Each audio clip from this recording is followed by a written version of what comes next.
নমস্কার। আরপিবি শিক্ষা জগৎ ইউটিউব চ্যানেলে সকল অষ্টম শ্রেণীর ছাত্রছাত্রীদের স্বাগত। আজকে তোমাদের প্রান্তিকের বই অমৃতালোকঃ এই বইটির একাদশः পাঠः মুশিক সিংহ কথা এই পড়াটি পড়ানো হচ্ছে। তাহলে এখানে বলা হয়েছে, আমরা পড়ছি মুশিক সিংহ কথা। মুশিক সিংহ কথা মানে কি? মুশিক মানে হচ্ছে ইঁদুর, সিংহ মানে সিংহ, কথা মানে গল্প। তাহলে একটি ইঁদুর ও একটি সিংহের গল্প। আসছি আমরা গল্পে। প্রথমেই বলা হয়েছে কস্মিন্নিশ্চিদ অরণ্যে দুর্দান্তः ইতি সিংহः প্রতিবসতি স্ম। তাহলে এখানে দুটি শব্দ রয়েছে, কস্মিন্নিশ্চিদ প্লাস অরণ্যে। কস্মিন্নিশ্চিদ অরণ্যে মানে কোনো এক অরণ্যে, অরণ্য বলতে জঙ্গলে বা বনে। দুর্দান্তः দুর্দান্ত, ইতি মানে নামের, সিংহ মানে সিংহ, প্রতিবসতি স্ম মানে বাস করত। তাহলে কোনো এক অরণ্যে দুর্দান্ত নামের একটি সিংহ বাস করত। একদা মধ্যাহ্নে ভোজনাতনন্তরং স সুখেন শোপিতি স্ম। একদা মানে একদিন, মধ্যাহ্নে মানে দুপুরে, ভোজনাদনন্তরং দুটি শব্দ রয়েছে, ভোজনাৎ প্লাস অনন্তরং। ভোজনাৎ মানে ভোজন হওয়ার পরে, ভোজনাৎ অনন্তরং মানে হচ্ছে ভোজনের পরে বা খাওয়ার পরে। স মানে সে, সুখেন মানে সুখে, শোপিতি স্ম মানে ঘুমিয়েছিল। তাহলে একদিন দুপুরবেলায় খাবার পরে সে সুখে ঘুমিয়েছিল। অকস্মাৎ বা অকস্মাৎ অস্য নিদ্রিত সিংহস্য নাসিকায়াং একः মূষিকশাবকः প্রবিশতি স্ম। অকস্মাৎ মানে হঠাৎ, অস্য নিদ্রিত সিংহস্য মানে এই ঘুমন্ত সিংহের, অস্য নিদ্রিত সিংহস্য মানে এই ঘুমন্ত সিংহের, নাসিকায়াং, নাসিকায়াং মানে নাসিকাতে অর্থাৎ নাক দিয়ে, একঃ মূষিকশাবক, একঃ মানে একটি, মূষিকশাবক মানে ইঁদুরের ছানা বা ইঁদুরের বাচ্চা, প্রবিশতি স্ম প্রবেশ করেছিল। তাহলে হঠাৎ এই নিদ্রিত সিংহের নাক দিয়ে একটি ইঁদুর ছানা প্রবেশ করেছিল। অনেন ক্রুদ্ধঃ সিংহঃ মূষিকশাবকং ধৃত্বা হন্তুম উদ্যতবান। এর ফলে, অনেন মানে এর ফলে, ক্রুদ্ধ সিংহ অর্থাৎ ক্রুদ্ধ সিংহ মূষিকশাবকং ইঁদুর ছানাকে, ধৃত্বা মানে ধরে, হন্তুম উদ্যতবান হত্যা করতে উদ্যত হয়েছিল। তাহলে কি দাঁড়ালো? এর ফলে ক্রুদ্ধ সিংহ ইঁদুর ছানাকে ধরে হত্যা করতে উদ্যত হলো। তদা ত্রস্ত মূষিক শাবকেন উক্তম। তদা মানে তখন, ত্রস্ত মানে ভয়ার্ত, মূষিক শাবকেন মানে মূষিক অর্থাৎ ইঁদুরের ছানার দ্বারা, তখন ভয়ার্ত ইঁদুরের ছানার দ্বারা, উক্তম মানে বলা হলো।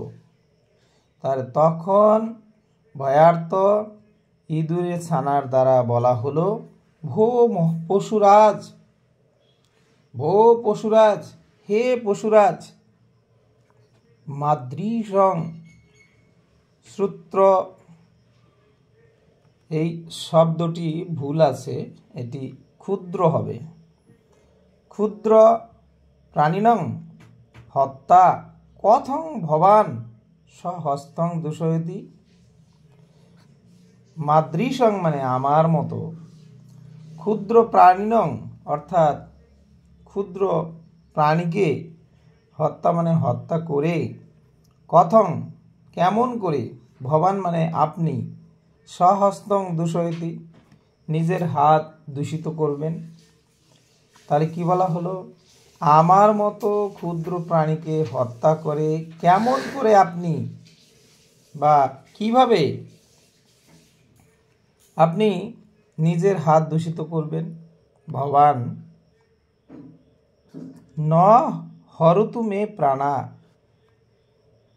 আপনি, ভবান মানে আপনি, আপনি ন হরতু হরণ করবেন না, ন হরতু মানে হরণ করবেন না, মে প্রাণা অর্থাৎ আমার প্রাণ, আপনি আমার প্রাণ হরণ করবেন না। অহমপি যথা সময়ে ভবতঃ উপকারং করিষ্যামি, আমিও যথাসময়ে আপনার উপকার করব। তাহলে কি বলা হলো, অহমপি মানে দুটি শব্দ রয়েছে, অহম প্লাস অপি। অহমপি মানে আমিও, যথাসময়ে মানে যথাসময়ে, ভাবত মানে আপনার, উপকারং মানে উপকার, করিষ্যামি মানে করব, আমিও যথাসময়ে আপনার উপকার করব। অথ সিংহেন মূষিক শাবকঃ মুক্তবান, তারপর সিংহের দ্বারা মূষিক শাবকটি মুক্ত হলো। তাহলে কি বলা হলো, অথ সিংহেন মূষিক শাবকঃ মুক্তবান, তাহলে তারপর সিংহের দ্বারা মূষিক শাবকটি মুক্ত হলো। তাহলে এইটুকু আমরা জানলাম। এবার আমরা আসছি তারপরের অংশে। তারপরের অংশে বলা হয়েছে, অনন্তরম অসৌ সিংহ খাদ্যান্বেষণায় ব্রাহ্মণ একং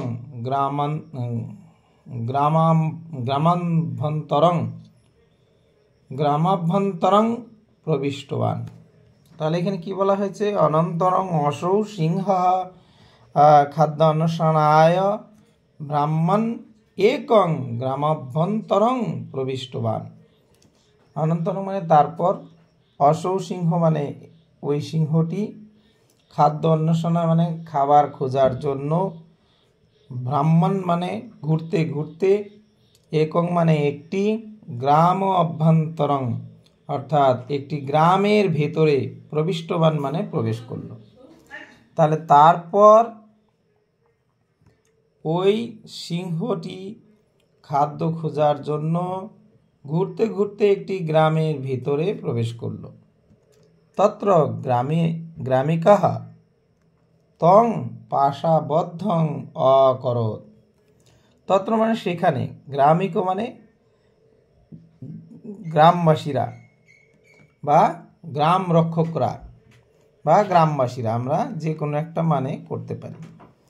তং মানে তাকে, পাশাবদ্ধং অর্থাৎ জালে আবদ্ধ, অকরত মানে করেছিল। তাহলে সেখানে গ্রামবাসীরা বা গ্রাম রক্ষকরা তাকে জালে আবদ্ধ করেছিল। তদা সিংহ উপায়ন্তরং নাস্তি ইতি বিচিন্ত্য উচ্চৈ ঘন ঘোর গর্জনং কর্তুম আরভতে। তাহলে তদা সিংহ উপায়ন্তরং নাস্তি ইতি বিচিন্ত্য উচ্চৈ ঘন ঘোর গর্জনং কর্তুম আরভতে। তদা মানে তখন, সিংহ মানে সিংহটি, উপায়ন্তরং মানে হচ্ছে উপায় না পেয়ে, উপায়ন্তরং নাস্তি মানে উপায় না পেয়ে, ইতি মানে এই, বিচিন্ত মানে চিন্তা করে, উচ্চৈ ঘন ঘোর গর্জনং উচ্চ স্বরে বা চিৎকার করে, ঘন ঘোর গর্জন